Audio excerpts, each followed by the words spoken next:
Guys, huwag na tayong kumain dahil nag-espesa na naman ako. Sabi ko bibili lang ako ng carrots at saka ng repolyo dahil gusto kong tawag doon, imbultini na verdura. Ayun ay lumpiang anong tawag doon sa gulay? Lumpiang gulay. Yun. Bili lang ako ng repolyo at carrots pero yan, bumili na din ako ng repolyo sa Carrefour. So, yan. Bili tayo niyan. Sabi ko ito lang bibilhin ko pero napabili na naman tayo nitong patatini, lime and pepperosa. Napabili tayo niyan. Bumili na din tayo ng saging. 1 euro. Bumili din tayo ng ito. Naka-sale. So, 5 euro kung higit yan. So, bumili na ako ng dalawa sa balik 10 euro. So, alam nyo ba? Tapos ito pa ang makasalanan. Pampa-diabetes. Zero sugar na yan. Coca-Cola Zero at saka Senza Caffeine. Pero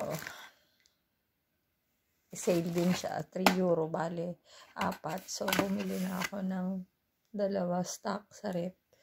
Kasi nga paminsan-minsan pag sobrang stress ako, yan ang iniinom ko. Hindi alak ha.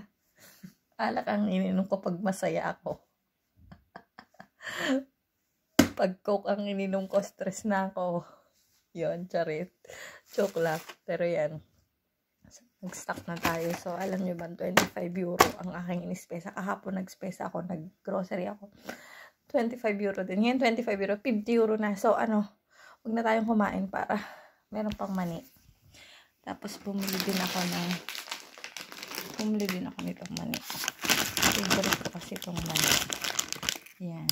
So, nasa 3 euro nata yan. 500 grams. Tapos, kanina bumili ako sa Conad. Nito, nakalutuin ko na gagawin ko siyang sisig. Pero dadagdagan ko pa siya. Stock ko ulit sa rep. Binili ko siya sa Conad. Pancetta. Gawin ko siyang sisig. So, ito ay nasa 4 euro 0.7. Bali, 5 euro na. So, huwag na tayo talaga lumabas. Bawal na talaga akong pumunta ng supermarket dahil ang laki ng gastos ko. Yun. Yumayaman sila sa akin. Yun. Okay. Hanggang dito na lang. At medyo kailangan ko kumain ngayong gabi. Mag-iinsalata na lang ako. Diet din. Dahil ang taba-taba ko na ulit. Bye!